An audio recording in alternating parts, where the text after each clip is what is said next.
It is the only reporter-owned and operated newsroom covering our nation's capital, and we check in with it every Wednesday morning for a conversation about the things you are likely not getting elsewhere. It is the Blacklock's reporter. Managing editor there is Tom Korski, who joins us for these weekly chats. Tom, good morning. Morning, Mike.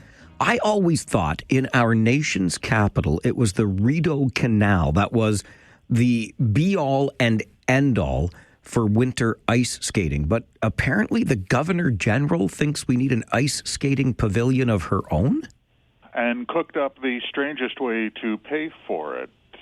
Mike, this is, I have to say, this is unusual and striking.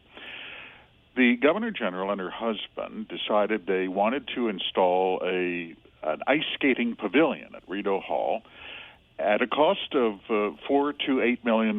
They will not disclose what the actual budget is. We see this through access to information. They knew that the taxpayers would howl if that ever got out. And so what they did was they approached corporations, federally regulated companies, to ask them if they'd like to make a donation.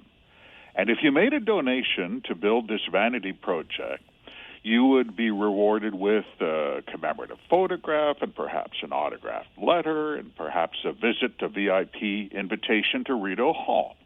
Problem.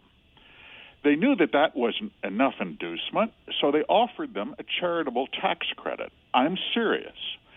What they were going to do was have corporate donations funneled through a registered charity, which would then pay the federal contractors.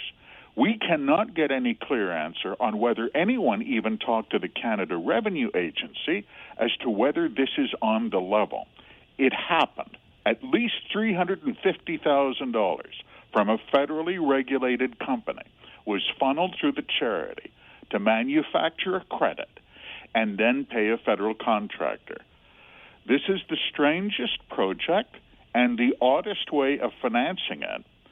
It would be peculiar, Mike, if it was the Department of Agriculture, but this is the king's representative in our land. It's really something. It really is. So where are we going to go from here now that you've unearthed this much information? Is this project, this vanity project, going to come to a halt?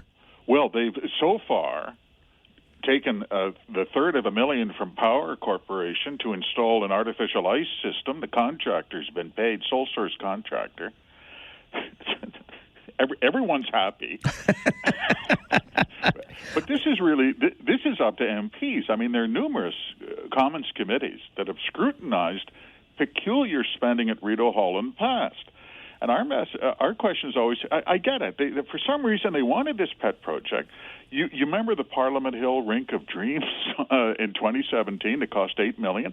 And ratepayers just went berserk, and Cabinet said, we'll never do that again.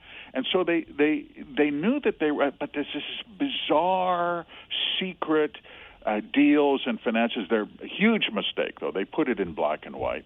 MPs ought to run with this. There's a lot of questions here. There certainly are. Okay, along similar lines, I know there's been a tighter or greater scrutiny on budgets, especially when it comes to travel. Did the Speaker of the House not get the memo, Tom? Cabinet promised, didn't they? They said explicitly, these are tough times. And Cabinet said, we have to be tough people. The Cabinet said we have to cut unnecessary spending. And Cabinet spoke very movingly, would make Jesus weep. The words were beautiful about how fiscally irresponsible it is to pass debt on to the next generation. And what did Speaker Greg Fergus do? Former Speaker, lost re-election. In his last year in office, he spent almost $300,000 on junkets, $297,000. My favorite was his spring break trip to Jamaica, accompanied only by a secretary and a clerk, where he attended such crucial events as a cocktail party at the embassy, where we understand, I'm quoting, distinguished members of the Jamaican community, end of quote, were in attendance. $300,000 in junkets in a year. I guess it's, I'm trying not to use rough language. Mike, some people know what time it is and some people don't. excellent point there. And thanks for not using rough language. I mean, come on, Tom. Okay, so from $300,000 on junkets to $34 million that we will now need to spend on drones for the RCMP because the first fleet probably isn't up to snuff?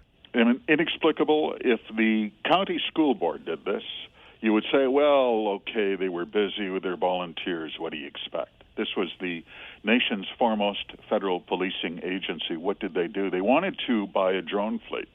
And you'll never guess who undercut the price of all other bidders, including Canadian suppliers, was the People's Republic of China. I wonder why. And they bought 79%, almost 80% of their drone fleet, 973 drones from the People's Republic of China. They have now determined 79% of their drone fleet, their words, not mine, is a high security risk and can never be used in the most crucial policing enterprises like border patrols or any joint action with the United States. They now tell the Senate National Finance Committee they would have to replace their entire drone fleet at a $34 million cost, Mike. This is the Royal Canadian Mounted Police.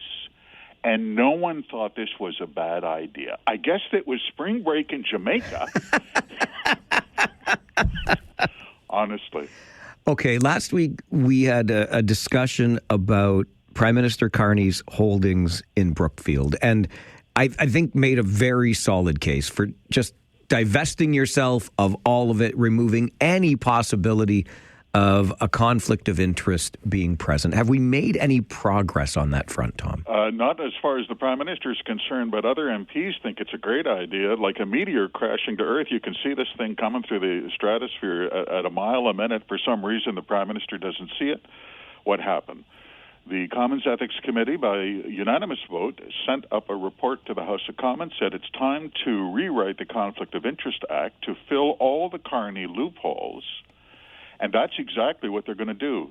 Mike, you and I discussed this. I mean, having a grasp of reality is one of the keys to happiness in life, is it not? It certainly is. He's going to have to sell the stock. And I don't know why he won't until the House of Commons is going to force him to sell his stock. It's inexplicable. It's a mystery. It is a mystery, and you shouldn't have to be forced. It would be so easy just to sell the stock, and we'll all move on. You know what the implication is? He doesn't want to sell the stock. And you say, well, why? It's almost like he doesn't want to take any financial hit because it's not like he has a permanent job. I'm sorry, he can only leave taxpayers to speculate as to why he would not reach the ethical standard that we would apply to a school trustee. The only implication is, well, why should I sell my millions? And by the way, we know his stock options in one U.S. filing are $9.8 million, and that's just a piece of the action. I don't want to take that hit, maybe miss out on some stock run-ups, because who knows how long I'm going to be around.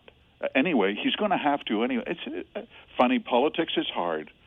It's hard. It's hard, and so is keeping time in Jamaica, Tom. Keep up the great work. Thanks for being here.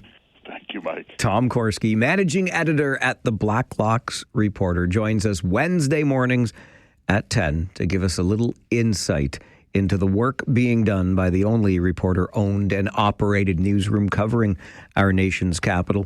I highly recommend checking it out. Blacklocks.ca, subscription-based and well worth it. Blacklocks.ca. Tom Korski, the managing editor of the Blacklocks Reporter, joins us every Wednesday morning, 10 a.m., right here on the Mike Farwell Show.